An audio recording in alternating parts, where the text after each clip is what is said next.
Gracias, muy buenas tardes, pueblo costarricense, compañeras diputadas, compañeros diputados. Desde el Frente Amplio hicimos, como siempre, un análisis del permiso de atraque de buques de la Guardia Costera de Estados Unidos, del expediente 20.175.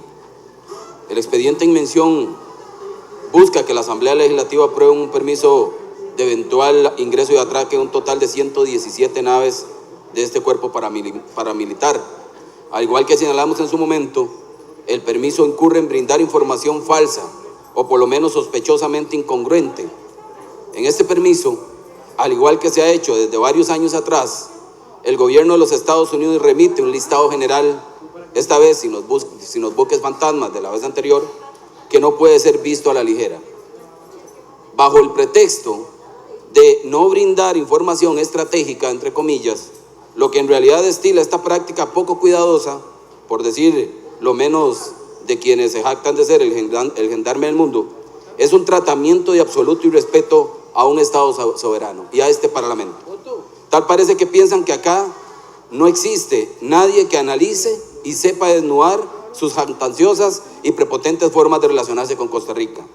Sin entrar en los detalles del por qué nos oponemos como partido a la militarización de la persecución y represión al tráfico internacional de drogas, nos centraremos en señalar esas inconsistencias para llamar al plenario del primer poder de la República a rechazar este permiso tal cual está presentado. Tal vez lo más grosero y risible es que en el permiso venga incluido un velero de madera que posee la respetable edad de 79 años. Un velero de madera de 79 años. Se trata del USCG 327 Ingel. Esta embarcación es un velero construido en Alemania nazi en el año 1937 y que sirvió como buque escuela hasta 1939 y posteriormente como buque escuela estático, o sea, amarrado al puerto a partir de 1942. Entre 1939 y 1942 estaba en reserva. En 1945 se rinde a la Marina Real Británica y en 1946 ingresa en el inventario de la Guardia Costera como reparación de guerra. Desde entonces funciona como un buque escuela. En el sitio web de la Guardia Costera se consigna que en septiembre de este año ingresó a dique seco para reparaciones, estando de vuelta al mar en verano del 2017. En cuanto al permiso, en las páginas 6 y 7 del expediente, se consignan al USCG 327 como un buque de clase Wix de 90 metros de eslora, con una tripulación máxima de 12 oficiales, 68 enlistados y 150 estudiantes o cadetes. Además se menciona que está artillada y posee una aeronave a bordo, un helicóptero HH-65. ¿Cuáles son las inconsistencias, por no decir las falsedades totales en esto? En primer lugar, esta nave no realiza tareas de patrullaje conjunto. Su misión primaria es la de ser buque escuela para futuros oficiales de la Guardia Costera. Por su consiguiente, ese buque no debe ser incluido en este permiso. El buque no posee armamento desde el año 1945, en que se rindió como nave de las líneas nazis a los aliados. Su armamento fue removido desde entonces y la formación que se le da a los cadetes no incluye el uso de artillería, por lo que está totalmente ausente.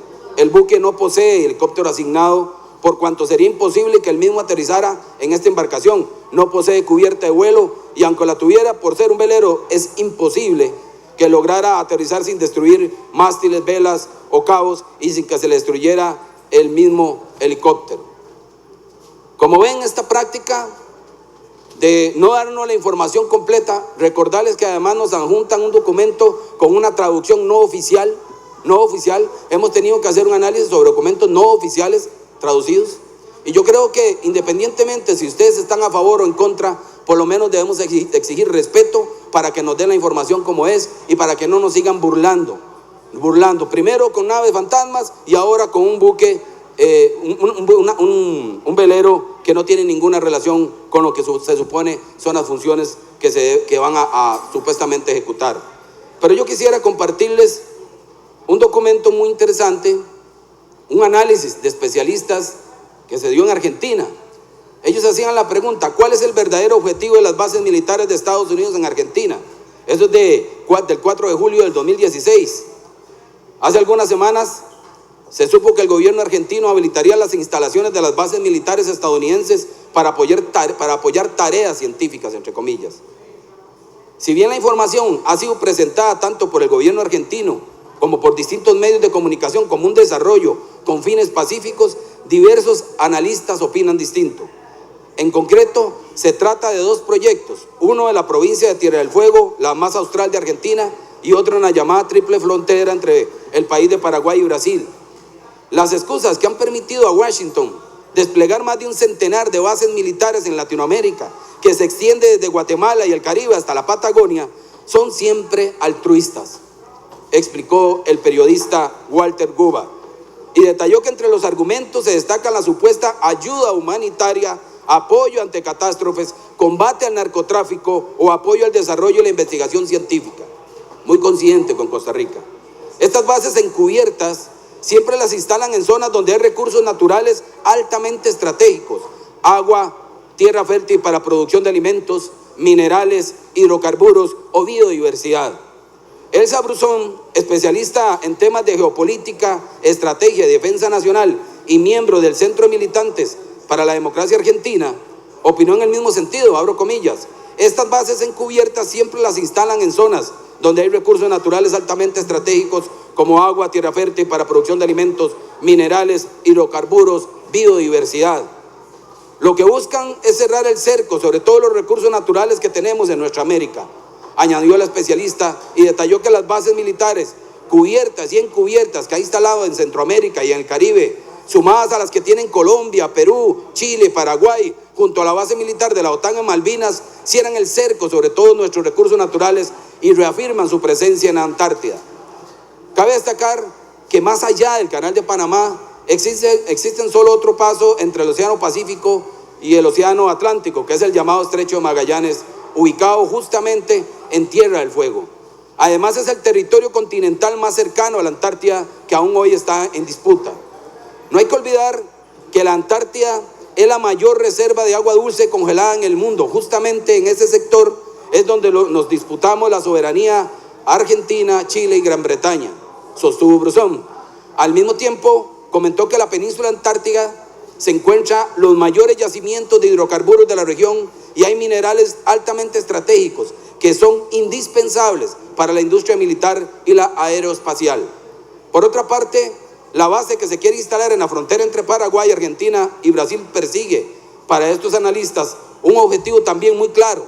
Allí se ubica parte del acuífero Guaraní, el mayor manantial subterráneo de agua dulce del mundo, con un total de 1.200.000 kilómetros cuadrados, detalló Gobar.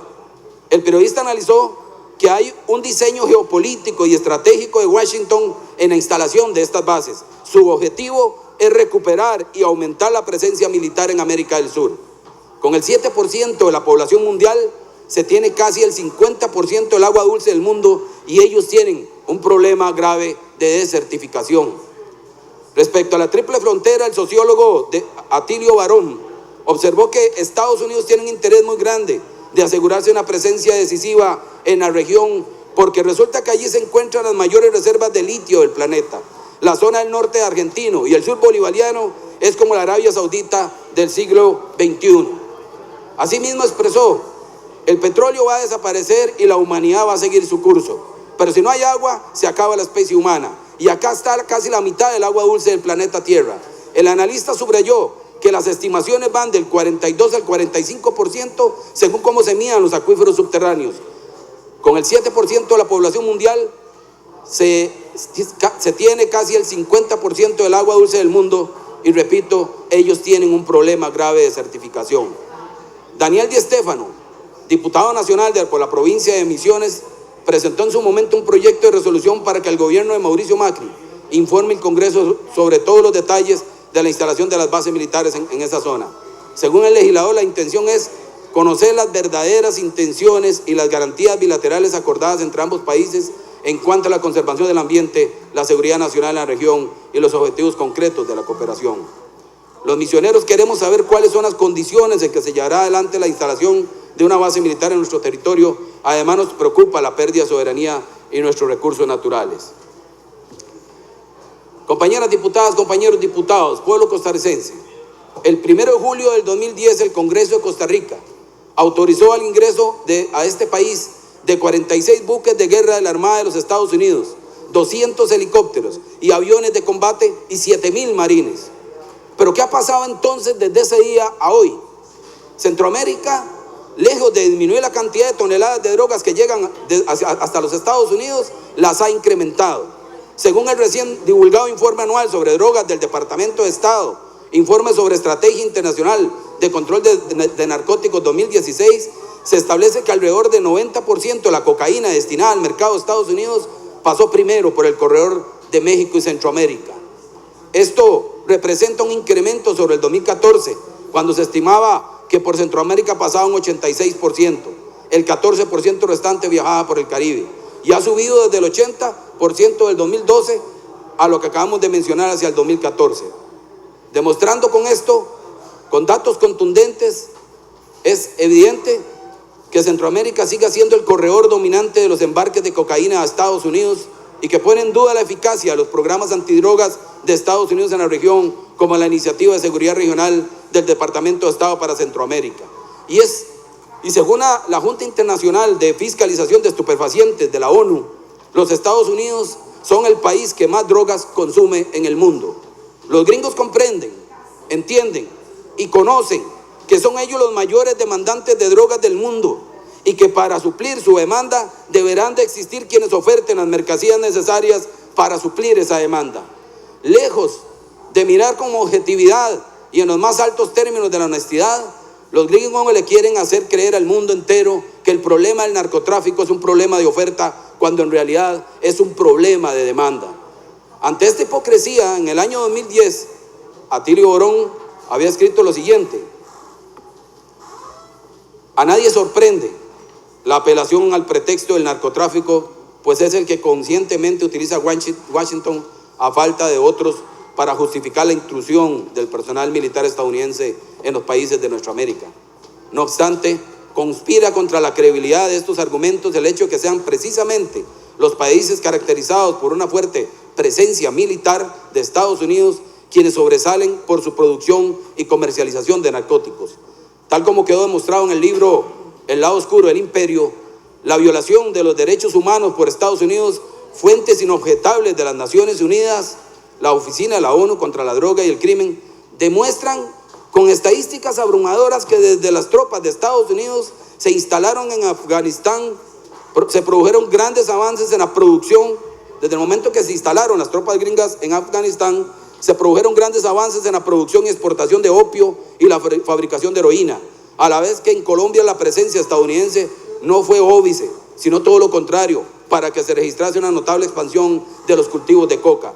Todo esto no debería causar sorpresa alguna, por varias razones. Una de ellas es que el país que se arroja el derecho a combatir el narcotráfico en el mundo demuestra una incapacidad tan asombrosa como sospechosa para hacer lo propio dentro de sus fronteras, desde desmontar las redes que vinculan a las mafias del narco con las autoridades, las policías y los jueces locales y estatales que hacen posible el negocio de la droga, hasta implementar una campaña mínimamente significativa para contener la adicción y recuperar a los adictos. Nada sorprendente, insistimos, por cuanto el narcotráfico mueve una cifra que empina por encima de los 400,000 millones de dólares anuales, que luego son convenientemente lavados en los numerosos paraísos fiscales que los principales países capitalistas han establecido a lo largo y lo ancho del planeta, comenzando con Estados Unidos y Europa, para ser luego introducidos al sistema bancario nacional y de este modo fortalecer los negocios del capital financiero. Por otra parte, la debilidad e inconsistencia de este pretexto, el de la lucha contra el narcotráfico, se tornan más evidentes cuando se aprende que Estados Unidos es el primer productor mundial de marihuana, lo que según estudios de la Fundación Drush Science reporta a este país una suma superior a los 35,000 millones de dólares, cifra que supera el valor combinado de la producción de trigo y maíz. Tercero y último, ¿cómo subestimar la importancia que tiene el control y la administración del negocio de los narcóticos para sostener la dominación imperialista en las provincias exteriores del imperio?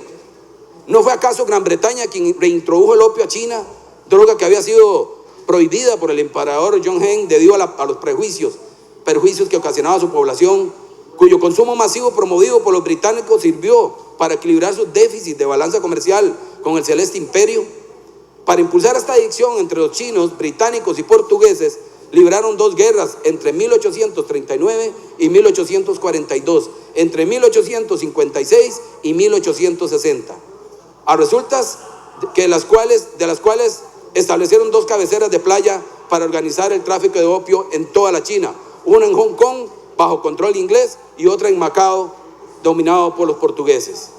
¿Por qué tendríamos hoy que pensar que Estados Unidos, hijo putativo del Imperio Británico, habría de ser movido por otros intereses cuando declara de la boca para afuera la guerra al narcotráfico? ¿No resulta acaso funcional a sus intereses tener una América Latina caracterizada por la proliferación de estados fallidos, carcomidos por la corrupción que genera el tráfico de estupefacientes y sus secuelas, desintegración social, mafias, paramilitares, etcétera, e incapaces por eso mismo de ofrecer la menor resistencia a los designios imperiales?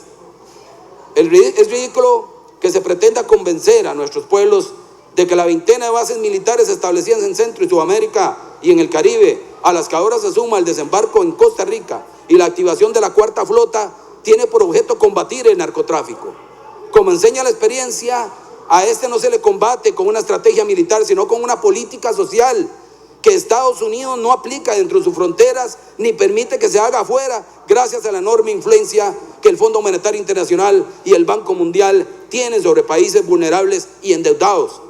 La experiencia antes de Colombia y ahora de México, con sus más de 26,000 muertos desde que el presidente Felipe Calderón declarase su guerra al narcotráfico, atestiguan que la solución al problema no pasa por los marines, no pasa por los portaaviones, no pasa por los submarinos, no pasa por los helicópteros artillados, sino por la creación de una sociedad justa y solidaria, algo que es incomprensible con la lógica del capitalismo y repugnante para los intereses fundamentales del imperio.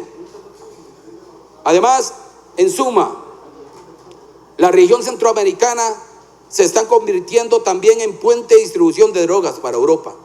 Al mismo tiempo, la cantidad de recursos por concepto del narcotráfico que se están lavando en nuestro país, sí, en Costa Rica, fueron estimados por el Departamento de Estado de los Estados Unidos por 4.200 millones de dólares. 4.200 millones de dólares están pasando por nuestro país, por Costa Rica.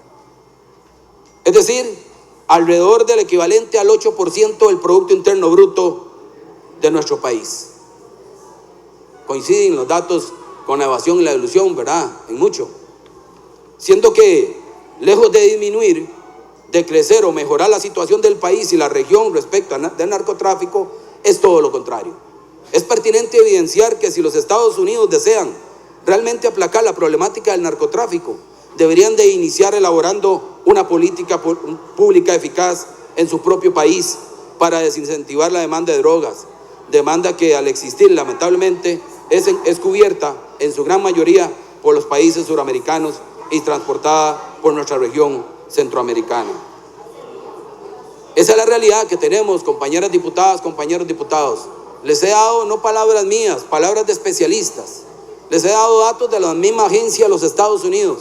Les he dado datos de acá de Costa Rica, pero vuelvo a insistir, no se vale que además nos traten de mandar información, llamémosle entre comillas cerrada, como la vez anterior, o una burla más con un velero que no sirve para un carajo en el tema del narcotráfico. Yo les hago un llamado, no tiene ningún sentido, lo que aquí se está aplicando es una base militar y nadie lo puede negar en Costa Rica. No hay tal combate contra el narcotráfico, no es ahí donde se va a solucionar. Y estaríamos contribuyendo a las demás bases que en Latinoamérica están sirviendo para los intereses del imperio. Necesitamos mejorar nuestra sociedad. Necesitamos mejorar nuestra educación, invertir más en educación en este país. Mejorar esos detallitos que le faltan a nuestro sistema educativo. Necesitamos invertir en la niñez y no cercenarles el dinero como lo hicieron muchos de ustedes recientemente. Porque la niñez es la base de toda sociedad. Porque $1 invertido en cada niño o niña tiene una tasa de retorno de $10. No es un gasto, es una inversión. No es un gasto la educación, es una inversión. Eso lo saben los especialistas. Lo saben muchos países que nos llevan a vanguardia en estos temas. Solo hay algunos diputados o diputadas que siguen con el mismo discurso insostenido, sin fundamentación técnica, de hablar que esto es un gasto, de creer que nuestro sistema educativo, nuestra niñez, que nuestra Caja Costarricense del Seguro Social es un gasto. No, sin eso, este país no fuera lo que hoy estamos nosotros viviendo. Así que la solución está en la inversión social, compañeros y compañeras. En esa inversión social es donde está la clave de tener una mejor sociedad que se dedique al deporte, a la cultura, a la recreación, que se dedique a crecer, y entonces de esa manera automáticamente se rechazaría las drogas, el alcohol, la sintética, la marihuana, etc.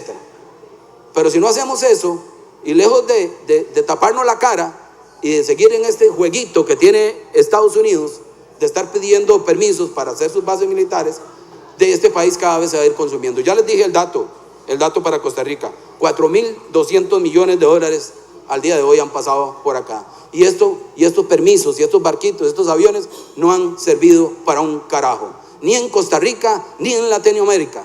Y lo dicen los especialistas, no lo dice este servidor. Entonces queda en la conciencia de nosotros que se supone representamos a un pueblo, que se supone vamos a defender los intereses de un pueblo, que se supone van a ir a pedir el voto en el 2018 nuevamente, asumir la responsabilidad de decirle a Estados Unidos: no, señores, no más buques en nuestro país. Si quiere resolver el problema, empiece a invertir en su sociedad, empiece a invertir en cultura, en deporte, empiece a ayudarles en el tema del seguro social, empiece a ayudarles en darles más alternativas a su sociedad, que se está consumiendo en las drogas. Es una sociedad enferma. Señor diputado, vamos a interrumpirlo al 21:49 para conocer una moción de orden